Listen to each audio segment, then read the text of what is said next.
wajib memahami nas, memahami dalil sesuai dengan pemahaman salafus saleh dan penafsiran mereka dan apa yang dinukil dari mereka para sahabat Rasulullah sallallahu alaihi wasallam. Akhi, pemahaman para sahabat lebih daripada kita, Pak. Mereka lebih faham tentang Al-Quran dan hadis. Kenapa, Pak? Ada yang bisa menyebutkan kenapa? Kenapa para sahabat lebih paham dari kita? Pertama, Al-Quran turun dengan bahasa mereka. Rasulullah berbicara dengan bahasa Arab mereka. Dan mereka manusia yang paling fasih dalam bahasa Arab. Sudah begitu mereka langsung mengambil tafsir Al-Quran dari Rasulullah SAW. Sudah begitu mereka langsung melihat prakteknya Rasulullah SAW terhadap Al-Quran dan hadis. Otomatis, Pak, yang menyaksikan lebih tahu daripada yang tidak menyaksikan. Ya enggak? Makanya istilah orang Arab apa? Laisal khabar kal muayyanah. Sebatas mendengar tidak sama dengan melihat langsung. Para sahabat melihat langsung, kita cuma dengar. Kalau cuma dengar seringkali salah paham. Ya enggak, Pak? Maka dari itu orang yang langsung melihat Rasulullah sholat, langsung melihat bagaimana praktek Rasulullah lebih faham daripada kita. Faham tidak ya akhwat Islam azani Allah wa iyyakum. Namun, Pak, dalam memahami pemahaman sahabat ini harus kita berikan kaidah-kaidahnya yang harus pahami. Pertama, Pak, bahwa apa yang para sahabat lakukan, paham? Yang amalkan. Kalau itu diamalkan di zaman Rasulullah SAW dan disetujui oleh Rasulullah SAW, maka itu menjadi syariat. Adapun kalau sahabat itu mengamalkannya setelah Rasulullah wafat, paham tidak? Dan beliau amalkan dan kemudian kita lihat, adakah penyelisihan dari sahabat lain? Kalau ternyata ada penyelisihan dari sahabat yang lain, itu bukan hujah. Kalau itu tidak ada sahabat yang menyelisihinya, ini menjadi perselisihan para ulama, itu hujah atau bukan. Masalahnya Pak, bukan apa-apa. Di zaman sekarang ada orang yang mengatakan boleh, nggak masalah membuat ibadah baru. Alasannya dulu di zaman sahabat ada sebagian sahabat bikin ibadah dan Rasulullah menyetujuinya. Sebuah contoh misalnya, ada sahabat Nabi Shallallahu Alaihi Wasallam ketika Rasulullah Shallallahu Alaihi Wasallam sholat, sami Allahu liman hamidah, apa kata sahabat itu? Rabbana lakal hamdu hamdan katsiran thayyiban mubarakan. Setelah selesai sholat, Rasulullah bersabda, siapa di antara kalian yang mengatakan ucapan tadi? Kata seorang sahabat, aku ya Rasulullah. Apa kata Rasulullah? Sungguh aku melihat ada 30 malaikat yang berlomba-lomba, siapa yang pertama kali mencatatnya. Lalu ada sebagian orang berpendapat begini, lihat sahabat ini bikin bacaan sendiri. Bikin apa? Bacaan sendiri. Dan Rasulullah SAW mengatakan, Masya Allah, berarti itu menunjukkan sahabat aja bikin bid'ah kok, bikin bacaan sendiri. Boleh dong kita bikin bacaan sendiri. Masa sahabat boleh, kita nggak boleh? Kita katakan, akhi, sahabat ini hidup di zaman siapa? Yang menyetujuinya siapa? Rasulullah menyetujuinya pakai apa? Rasulullah menyetujuinya dengan apa? Dengan wahyu langsung dari Allah. Mungkinkah dikiaskan dengan zaman sekarang? Antum bikin sendiri, siapa yang menyetujui antum? Oh kiai dapat wahyu dari mana? Ya akhi, jangan anda kiaskan Rasulullah SAW dengan siapa? Dengan manusia biasa. Rasulullah SAW diberikan oleh Allah wahyu. Maka siapa yang menganggap ada kiai diberikan wahyu, dia sama saja mengatakan ada nabi setelah Rasulullah SAW. Tidak ada setelah Rasulullah yang diberikan wahyu, ya akhi. Wahyu hanya diberikan kepada Rasulullah. Rasulullah meninggal, wahyu telah terputus dan agama Islam sudah sempurna. Maka tidak boleh berdalil dengan perbuatan sahabat di zaman Rasulullah SAW, karena apa yang sahabat lakukan dan ditetapkan oleh Rasulullah itu berdasarkan wahyu. Berdasarkan apa, Pak? Wahyu. Maka dari itu ya akhi, kalau ada seorang sahabat berpendapat dengan suatu pendapat, kata Imam Syafi'i apa? Dilihat ada dua keadaan. Keadaan yang pertama, apakah pendapat sahabat ini masyhur di kalangan sahabat lain atau tidak? Kalau ternyata sahabat ini pendapatnya masyhur di kalangan sahabat yang lainnya, ya, masyhur di kalangan sahabat yang lainnya, maka pada waktu itu ya akhal Islam, kita lihat ada nggak pengingkaran. Kalau tidak ada yang mengingkari satupun dari para sahabat, menurut Imam Syafi'i itu hujah. Ya, paham tidak Pak? Ini sebetulnya sering dibahas ya, dan insya Allah antum sudah paham masalah ini. Ya. Maka ya akhi, ini kaidah yang kedua yang saya perlu sebutkan tadi. Ya. Kaidah selanjutnya yang berhubungan perbuatan sahabat, Pak. Apabila para sahabat tidak melakukan suatu perbuatan, perhatikan. Apabila para sahabat tidak melakukan suatu perbuatan, yang tidur mas? Enggak. Ya. Oh, sedang fokus, masya Allah. Apabila para sahabat tidak melakukan suatu perbuatan, dilihat kenapa mereka meninggalkan. Kalau mereka meninggalkannya karena belum ada pendorongnya di zaman sahabat, belum apa? Belum ada pendorongnya di zaman sahabat, belum dibutuhkan. Lalu kemudian setelah itu dibutuhkan dan maslahatnya jauh lebih besar, boleh, nggak masalah. Contoh, di zaman sahabat belum ada ilmu hadis, ada nggak? Ada ilmu hadis? Ada ilmu hadis? Belum. Ilmu hadis baru muncul di zaman Syafi'i, Imam Syafi'i. Zaman setelahnya. Paham nggak mas? Iya. Ilmu hadis boleh nggak Pak? Nggak ada zaman sahabat kok. Kita katakan di zaman sahabat belum dibutuhkan ilmu hadis. Orang mereka langsung ketemu Rasul, ngapain? Dan para sahabat semuanya adil, paham tidak Pak? Para sahabat semuanya apa? Adil, tapi para sahabat sudah memberikan kepada kita Pak dasar-dasar ilmu hadis. Contoh bagaimana Umar sangat ketat dalam masalah meriwayatkan hadis. Sampai-sampai Umar mencambuk Abu Hurairah gara-gara Abu Hurairah sering meriwayatkan hadis. Sampai-sampai ada sahabat yang menyampaikan hadis kepada Umar, diancam sama Umar, kalau kamu tidak membawa saksi, aku pukul kamu. Sebagaimana disebutkan dalam sebuah riwayat, Abdurrahman bin Auf datang kepada, jam berapa sekarang? Masih lama Ustaz. Oh masih lama, alhamdulillah. 1,5 jam lagi Ustaz. Sampai jam 11 kita Ustaz. Kirain udah jam 11. Cepet amat kayaknya gitu ya. Aduh, sampai mana tadi? Hah?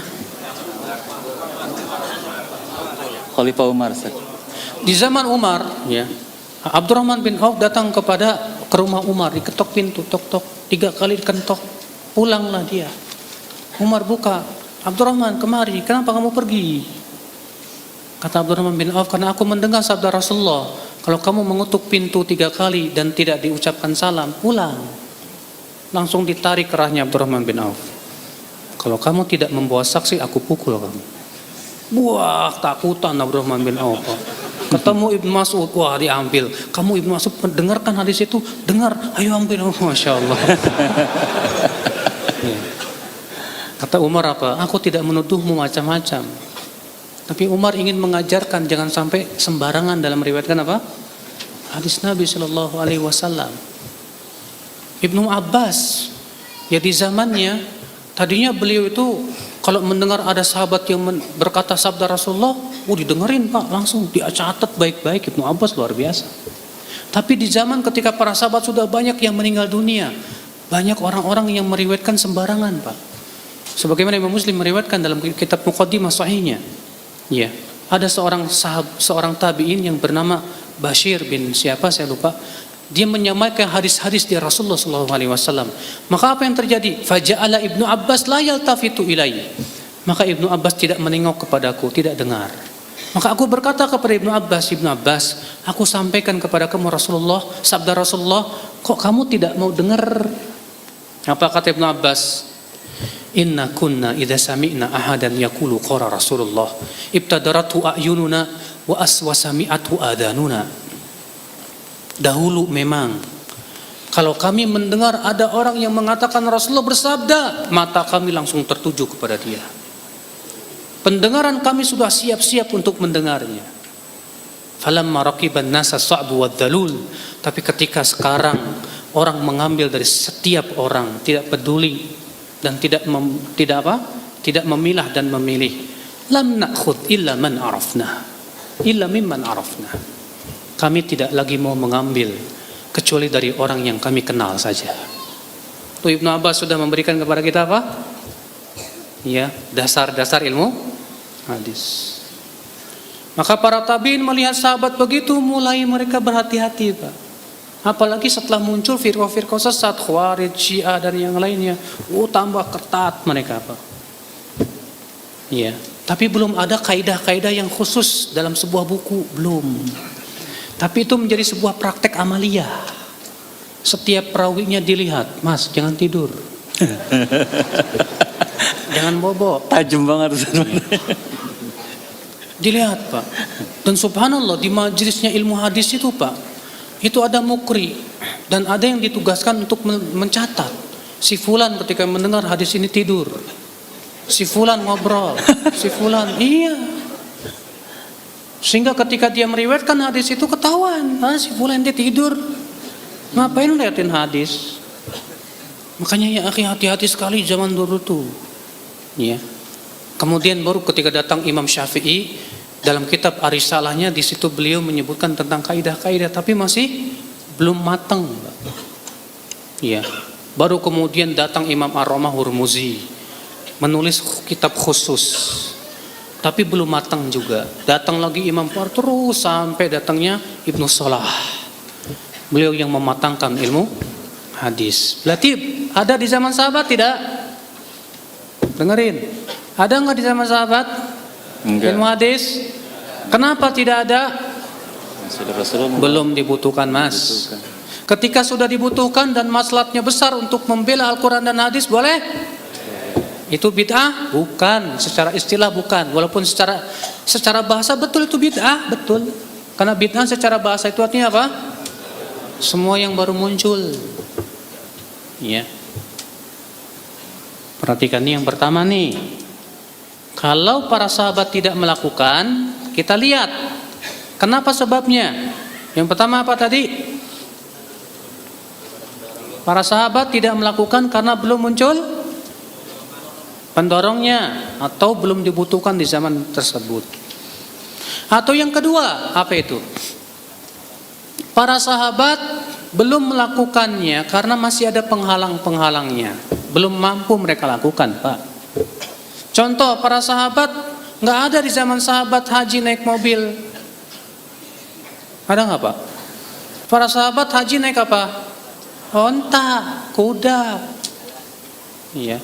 Nah, sebagian orang ada yang berkata begini, kalau kita ngikutin sahabat, berarti kita naik onta dong. Ini orang asbun, tahu asbun, Pak? Asal bunyi. Ya pantas aja di zaman sahabat Pak naik onta. Coba zaman sahabat ada mobil, mereka pasti naik mobil, Pak. Iya. Keyakinan para sahabat, Pak, masalah dunia itu halal pada asalnya. Saya berikan contoh. Yang pertama kali membuat pos kilat siapa? Umar bin Khattab. Umar, ya, membuat pos-pos, setiap pos diisi kuda-kuda yang dirampingkan dengan jalak, ya, setiap berapa mil ada posnya, Pak. Jadi kuda itu berlari kencang, sekencang-kencangnya sampai ke pos itu. Diganti lagi kuda yang baru, kencang lagi pos segitu. Terus yang tadinya kalau ngirim surat bisa berbulan-bulan, ini cuma 3 hari sampai. Yang pertama kali bikin siapa? Umar bin Khattab. Bid'ah. Enggak ada satupun yang mengatakan itu bid'ah. Ini masalah duniawiyah, Pak. Halal, enggak masalah. Makanya seluruh para ulama usul fikih, ya, ketika mereka menafsirkan, mereka mengambil firman Allah dalam surat Al-Baqarah 29. Walladzi khalaqalakum ma fil ardi jami'a. Dialah Allah yang telah menciptakan untuk kalian apa yang ada di bumi ini. Para ulama usul fikih mengambil dari ayat itu apa? Bahwa sesuatu yang berhubungan masalah dunia pada asalnya apa? Halal. Nggak boleh diharamkan sampai ada dalil. Ini buktinya Umar membuat sesuatu yang tidak ada di zaman Rasulullah. Bid'ah? Iya, bid'ah secara bahasa. Secara istilah? Enggak. Iya. Secara istilah tidak termasuk bid'ah. Karena bid'ah itu khusus dalam masalah apa? Ibadah. Dalam masalah apa? Din, agama. Saudaraku ya akhwal Islam. Umar pula yang pertama kali membuat diwan. Diwan itu sebuah apa?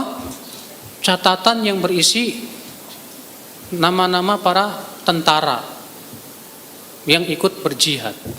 Dan mereka itu kemudian diberikan dari Baitul Mal kaum muslimin untuk dibagikan kepada para tentara itu. Umar juga yang pertama kali memberikan peraturan, setiap yang jadi gubernur beliau akan hitung kekayaannya berapa. Kekayaan gubernur itu dihitung sama Umar, Pak. Ya. Kalau dia punya kekayaan melebihi gajinya, Umar merasa heran. Kamu dari mana? Ditanya sama Umar sedetail-detailnya. Kalau dia bilang, ya saya berbisnis dan yang lainnya. Lalu bagaimana rakyat kamu tidak urus itu? Tak sembarangan di zaman Umar itu, masya Allah.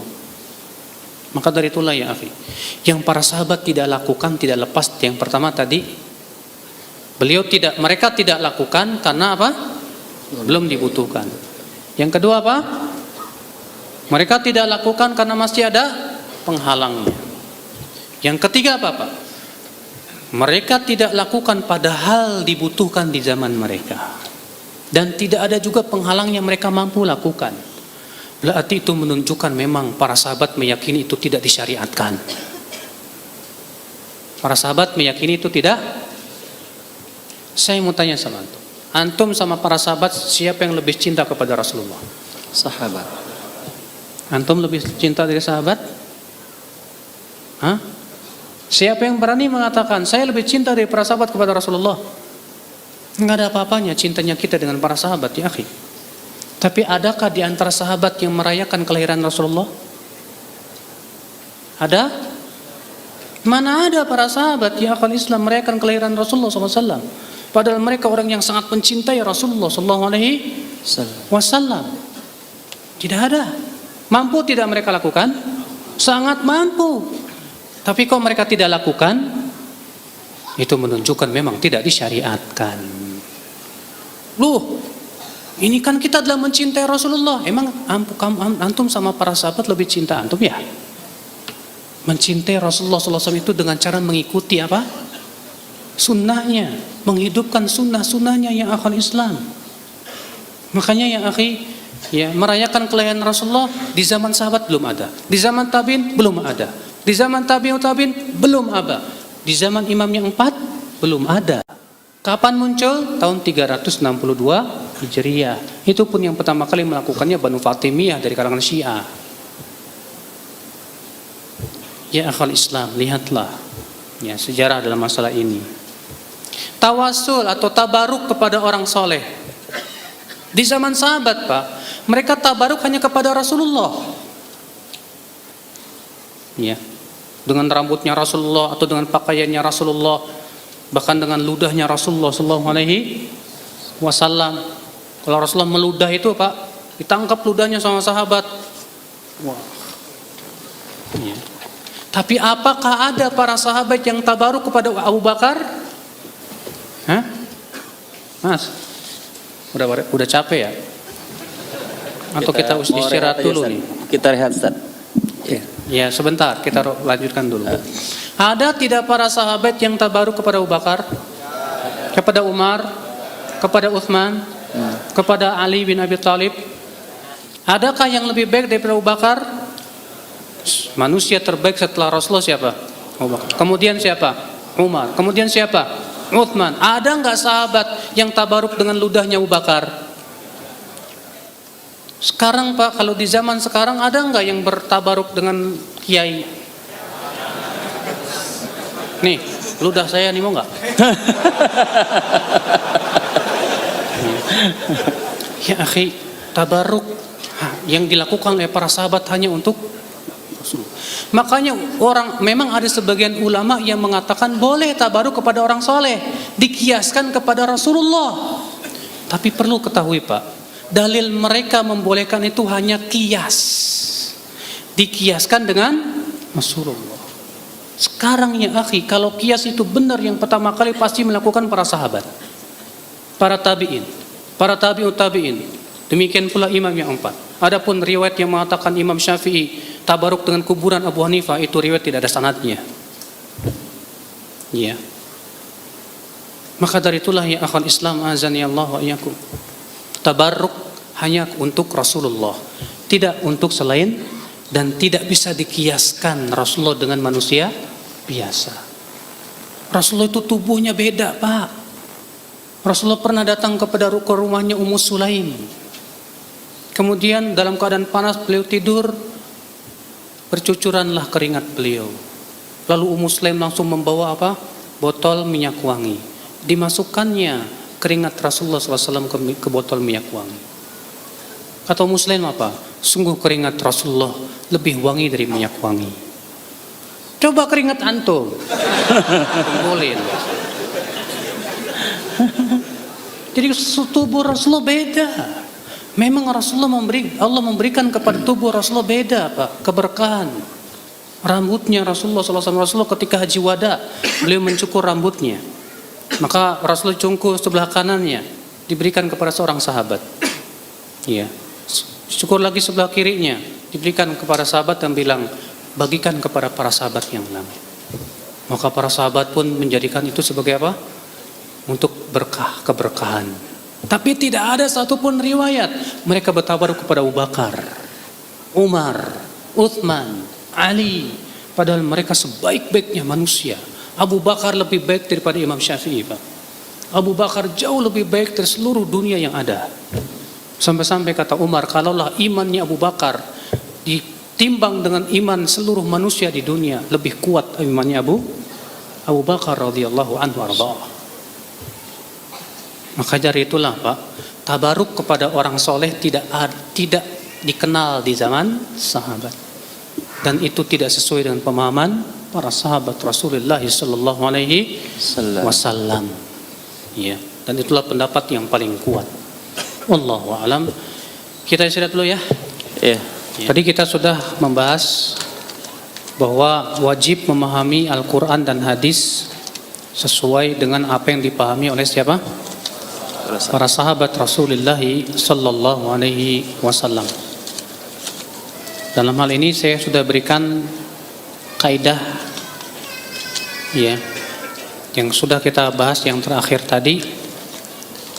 Kenapa kalau ada suatu ibadah yang tidak dilakukan oleh sahabat Nabi Sallallahu Alaihi Wasallam, maka kita lihat apakah mereka meninggalkannya itu karena belum dibutuhkan di zamannya, atau karena masih ada penghalangnya. Kalau ternyata mereka tinggalkan sementara dibutuhkan di zaman mereka, dan juga tidak ada penghalangnya, artinya mereka mampu melakukan itu, maka itu menunjukkan bahwa para sahabat ya tidak mau atau tidak menganggap itu disyariatkan.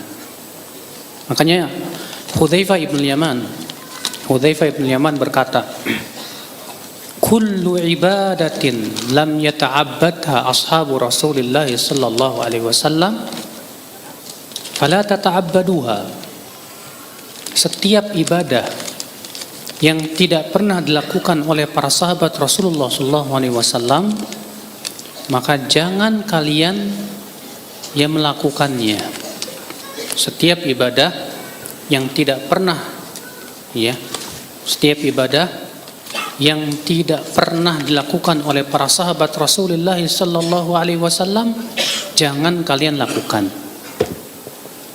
Ya. Kenapa? Masalah ibadah sudah dijelaskan oleh Rasulullah sallallahu alaihi wasallam. Semua.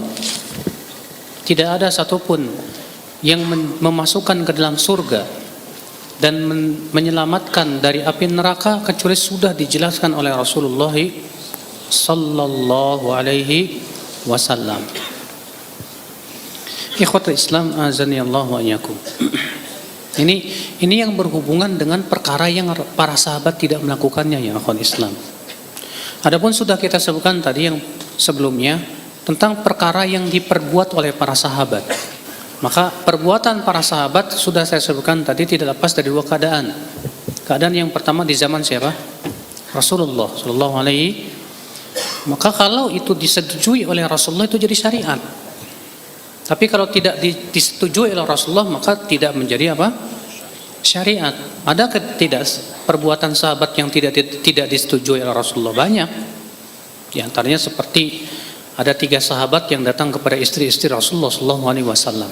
Lalu mereka bertanya bagaimana sih ibadahnya Rasulullah SAW. Ketika diberitahu bagaimana ibadah Rasulullah, apa yang terjadi? 3 orang ini berkata, "Aina nahnu min Rasulillah?" Siapa kita dibandingkan dengan Rasulullah SAW? Kalau Rasulullah kan sudah diampuni dosanya yang telah lalu maupun yang akan datang, sedangkan kita tidak. Apa kata mereka? Salah satu mereka berkata, "Saya akan sholat malam terus menerus, tidak akan pernah tidur." Yang satu berkata, "Saya akan berpuasa terus menerus, tidak akan berbuka." Yang satu berkata, "Saya tidak akan menikah."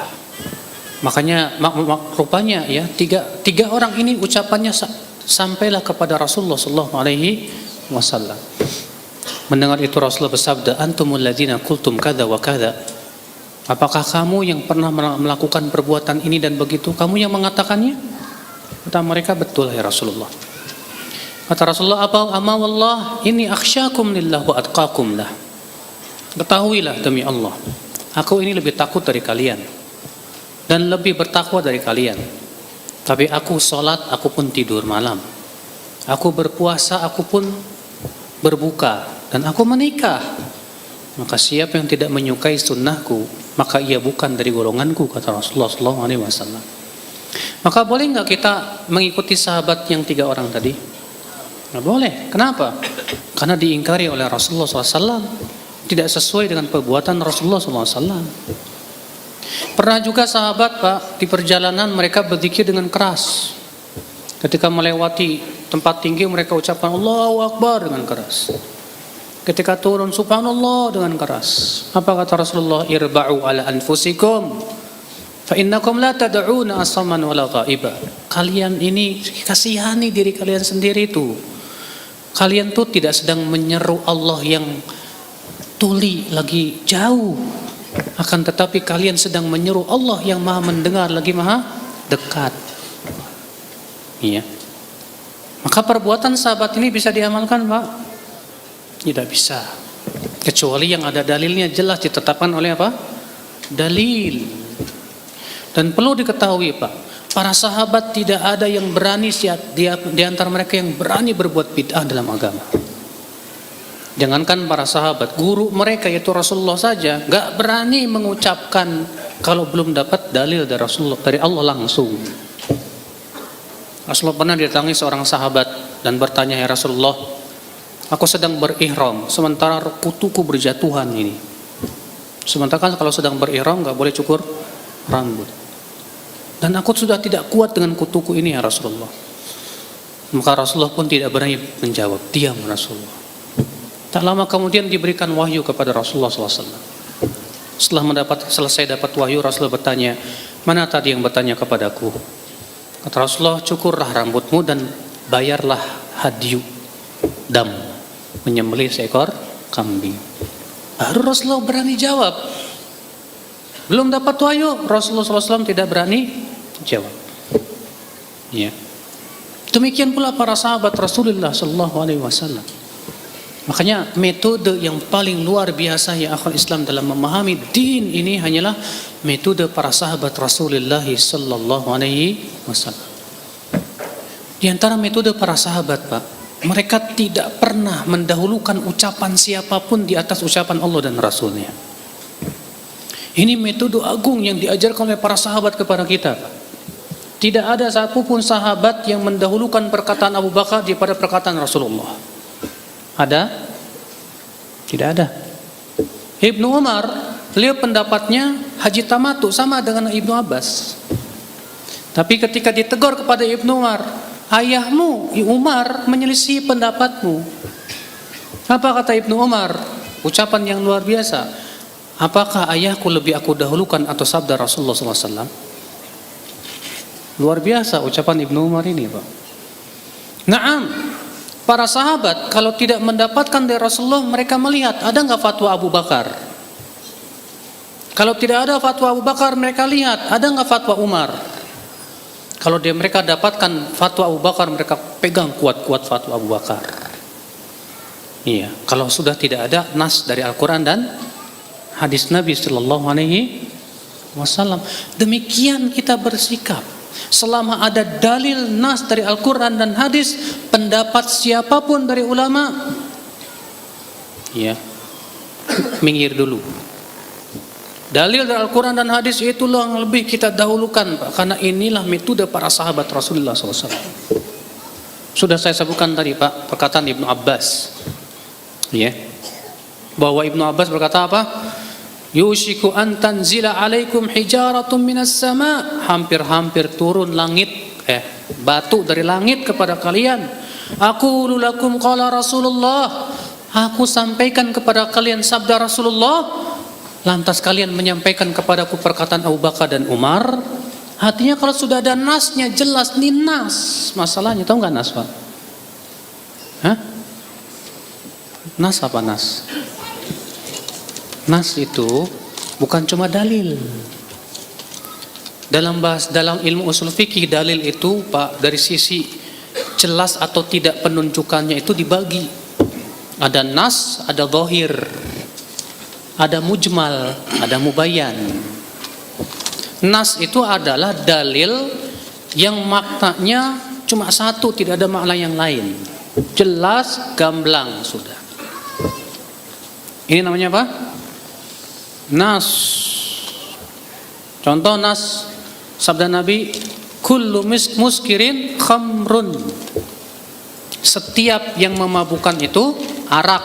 Wa kullu khamrin haram. Setiap arak itu haram.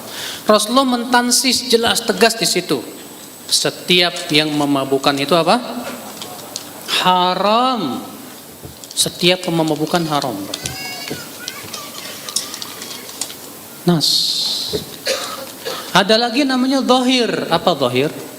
Yaitu dalil yang mempunyai dua makna atau lebih, tapi yang satu lebih kuat daripada yang lainnya. Makna yang satu lebih kuat daripada makna yang lainnya. Nah, kebanyakan perselisihan para ulama itu dalam masalah dalil yang seperti ini, Pak.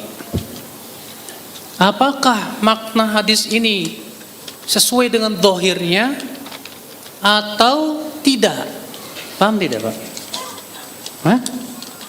Nggak paham ya? Iya. Tolong fokus dulu ke saya, Pak. Jangan ngeliatin Bang Heru. Masalahnya antum pada ngeliatin Bang Heru sih. Iya. Yang ceramah saya bukan Bang Heru. Nas itu tadi apa?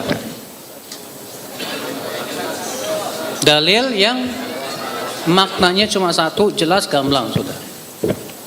Tidak mengandung makna yang lain. Zahir apa? Dalil yang memiliki dua makna atau lebih, tapi salah satunya yang paling kuat. Paham tidak, Pak? Saya mau tanya, kalau saya ngomong ke antum, saya ngelihat singa tadi, apa yang antum pahami? Kau diem? Tadi saya ngelihat singa, yang antum pahami apa? Enggak, singa ini apa maknanya? Yang antum pahami hewan Buas. Masih ada enggak kemungkinan yang lain makna singa? Ada. Yaitu lelaki yang kuat dan hebat, pemberani, singa. Tapi kiasan. Ada nggak kemungkinan saya bilang, saya melihat singa tadi maksudnya laki-laki yang kuat? Ada kemungkinan nggak Pak? Ada, tapi yang paling kuat yang mana? Makna yang pertama, binatang buas. Karena perkataan seseorang harus dibawa dulu kepada makna yang langsung dipahami. Paham tidak? Tidak boleh dibawa kepada makna yang lain kecuali kalau ada indikasi. Contoh, saya tadi melihat singa menunggang kuda. Gak mungkin antum pahami itu binatang ternak. Binatang ternak, binatang buas. Gak mungkin orang nunggang kuda kok. Berarti apa maknanya?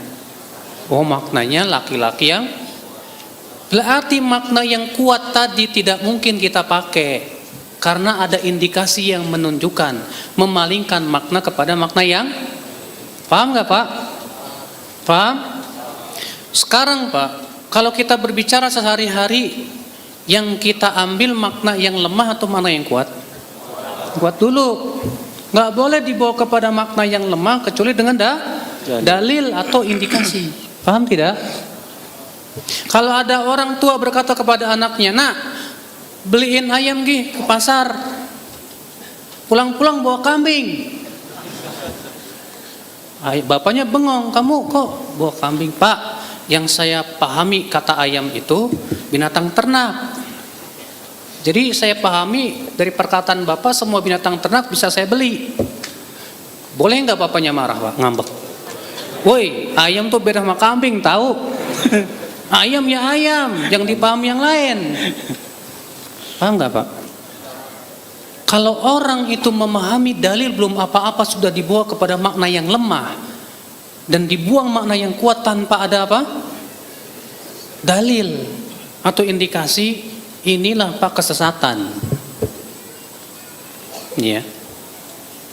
Maka dari itulah yang akal Islam. Kalau ada orang misalnya mengatakan, ya, oh makna ayat ini kiasan aja, sebenarnya maknanya begini. Kita minta dalilnya mana? Kalau itu kiasan, buktinya apa? Kalau Al-Quran itu Pak dibawa kepada makna yang lemah dulu, berarti Al-Quran gak fasih.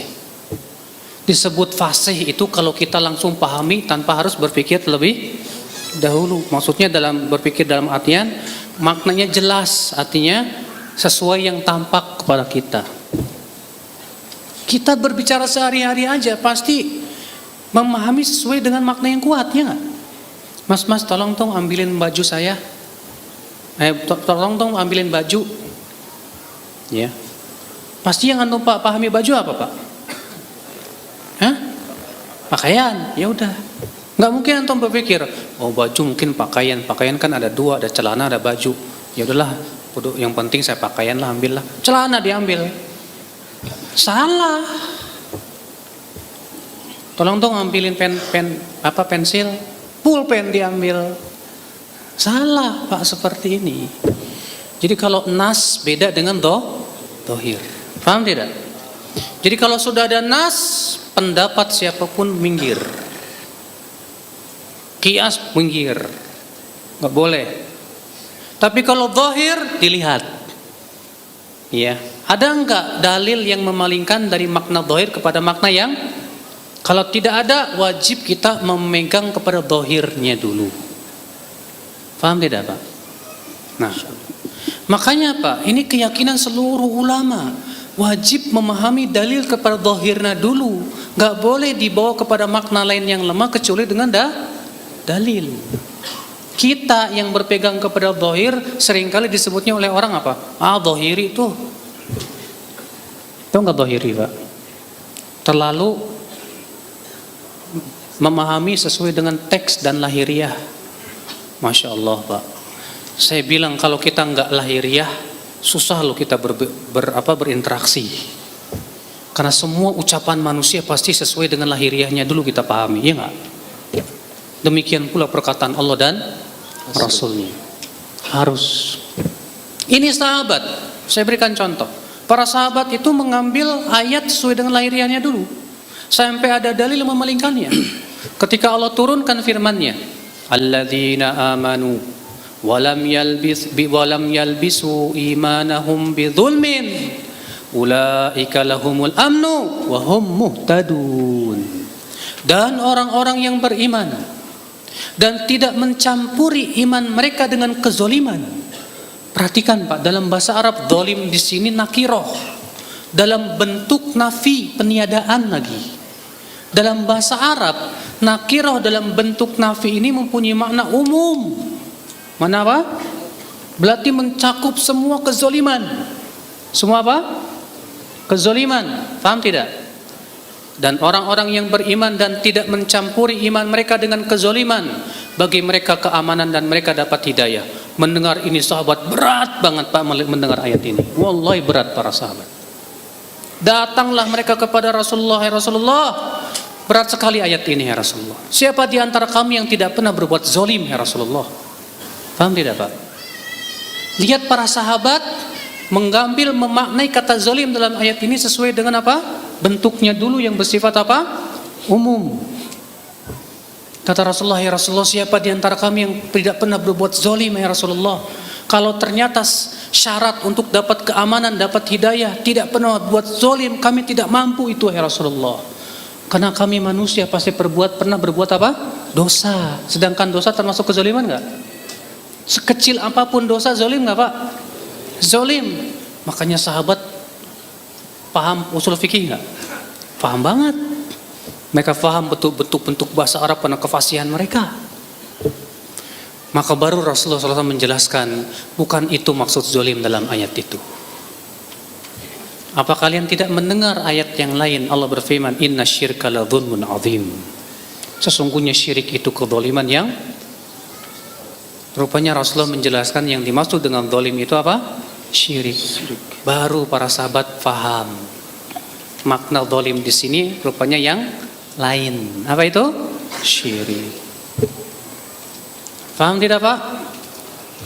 Nah itulah metode para sahabat dalam memahami ayat, dalam memahami dalil. Tidak boleh dipalingkan dulu kepada makna yang lain kecuali kalau memang ada dalil yang kuat. Beda dengan orang yang tidak mengikuti metode para sahabat. Ketika Allah berfirman Ar-Rahmanu 'alal 'arsy istawa. Ar-Rahman istawa di atas arasy. Apa kata mereka yang tidak menerima Allah bersemayam di atas arasy? Istawa kan maknanya banyak. Ya. Tidak bisa kita bawa kepada satu makna. Padahal Pak, istawa itu kalau istawa doang betul maknanya ada 6. Tapi kalau istawa ala setelahnya ada ala, tidak ada makna kecuali satu. Yaitu ala dan ala wartafa, tinggi. Ya, dan ini yang dipahami oleh para ulama bahasa Arab seperti Ibnul Arabi, ya, dan yang lainnya. Ya. Nah, mereka tidak menerima Allah bersemayam di atas arasy. Ketika mereka mengatakan membawakan ayat ini Ar-Rahman 'alal 'arsy istawa, gak mungkin Allah bersemayam di atas arasy. Kenapa? Gak masuk di akal. Karena kalau Allah bersemayam di atas arasy berarti Allah butuh tempat. Mereka jadikan dalil akal untuk memalingkan. Padahal ya akhi, dalil akal ini tidak boleh dijadikan dalil kalau ternyata jelas-jelas bertabrakan dengan nas. Dengan tidur Mas, pusing ya, nggak paham ya? Apa gimana? Khusyuk Ustaz, khusyuk. Pahami ya. Tolong, ini masalah cukup butuh pemahaman soalnya. Ya. Maka mereka palingkan, oh maksudnya istawa itu istaula. Istaula artinya menguasai. Jadi artinya apa? Ar-Rahman menguasai arasy. Padahal Pak, seorang ulama bahasa Arab terkemuka mengingkari pemahaman ini. Beliau bernama Ibnul Arabi. Beliau ketika mengatakan, ada orang mengatakan istawa di sini maknanya istaula. Apa kata dia? Uskut, diam kamu. Dalam bahasa Arab, kata istaula menguasai itu tidak bisa kecuali kalau ada lawannya. Allah menguasai arasy. Artinya istaula dalam bahasa Arab itu menguasai kalau ada lawannya. Kalau ada apa? Seperti misalnya Jakarta diduduki oleh Belanda, kemudian kita lawan, menanglah kita. Kita yang menguasai Jakarta, misalnya Pak. Maka kita itulah namanya istaula. Itu dalam bahasa Arab kata Ibn Arabi. Iya. Sedangkan Allah tidak ada lawannya. Siapa lawan Allah? Emang sebelum dikuasai oleh Allah, aras itu siapa yang menguasai itu aras? Nggak ada Pak. Maka dari itulah ya akhul Islam azani Allah wa iyyakum. Sebelum aras nggak ada. Sebelum Allah menciptakan aras, Allah di mana? Kepo. Kok kepo? Iya Pak, karena Allah berfirman, la yus'alu amma yaf'al wa hum yus'alun. Allah tidak boleh ditanya tentang apa yang Allah lakukan. Mikirin kayak gituan pakai akal susah loh Pak. Terus sebelum Allah menciptakan langit dan bumi termasuk aras, Allah di mana, ngapain aja Allah? Kepo loh. Nggak usah ditanya itu. Itu urusan Allah, hanya Allah yang maha tahu. Iya, Dia maha kuasa atas segala sesuatu. Makanya ya akhi, ya, para sahabat nggak pernah nanya kepada Rasulullah, ya Rasulullah, gimana sih caranya Allah tertawa? Enggak. Ketika Rasulullah SAW bersabda kepada seorang Arab Badawi, Allah tertawa. Apa kata Arab Badawi ini? Lan na'dima khairan min rabbin yadhak. Kalau gitu kita tidak akan kehilangan kebaikan dari Allah yang tertawa. Orang Arab itu nggak tanya ke Rasulullah, ya Rasulullah, tertawanya kayak kita apa gimana ya? Dipikirin nggak ada satupun sahabat nanya kepada Rasulullah begitu Pak. Iya. Inilah ya akhul Islam azani Allah wa iyyakum. Metode para sahabat dalam masalah akidah, iya. Dalam masalah fikih, dalam masalah yang lain, memahami dalil sesuai dengan apa? Lahiriahnya dulu. Tidak memalingkan kecuali dengan apa? Adanya apa? Dalil yang menunjukkan kepada hal itu. Paham tidak Pak? Na'am ya akhul Islam. Iya. Makanya penting akhi, merujuk pemahaman sahabat itu penting. Para tabi'in saja merujuk sahabat ketika muncul pemikiran yang menyeleneh di zamannya. Insyaallah antum pernah dengar kan kisah tentang munculnya Qadariyah, tahu kan? Waktu itu Ibnu Umar mengatakan adalah yang pertama kali muncul di Basrah itu siapa? Yang pertama kali menolak takdir itu di kota Basrah, namanya Ma'bad al-Juhani. Maka aku bersama Humaid bin Abdurrahman pergilah kemana? Ke Mekah untuk bertanya kepada para sahabat tentang masalah itu. Diceritakan kepada Ibnu Umar. Apa kata Ibnu Umar? Kalau kamu bertemu dengan mereka, beritahu kepada mereka bahwa aku berlepas diri dari mereka dan mereka berlepas diri dari aku. Lihat, para tabi'in saja nanya ke sahabat dalam menilai berbagai macam akidah yang baru muncul. Kita juga sama Pak, harus ya. Nah inilah saudara-saudaraku sekalian, jelas Pak, agar kita mengetahui bagaimana pemahaman para sahabat. Tidak mungkin secepat ini kita duduk di sini hanya beberapa jam. Enggak mungkin, harus ada kajian rutin. Merujuk langsung kepada kitab-kitab para ulama yang telah menyebutkan dengan sanad-sanadnya kepada para sahabat. Ya, baca tuh kitab Al-Ajuri, Imam Al-Ajuri dalam kitabnya Asy-Syariah. Syarhus Imam Al-Barbahari dalam kitab Syarhus Sunnah, demikian pula Imam Al-Muzani. Imam Al-Laka'i dalam kitab I'tiqad Syarah I'tiqad Ahli Sunnati wal Jamaah dan yang lainnya. Allahu a'lam.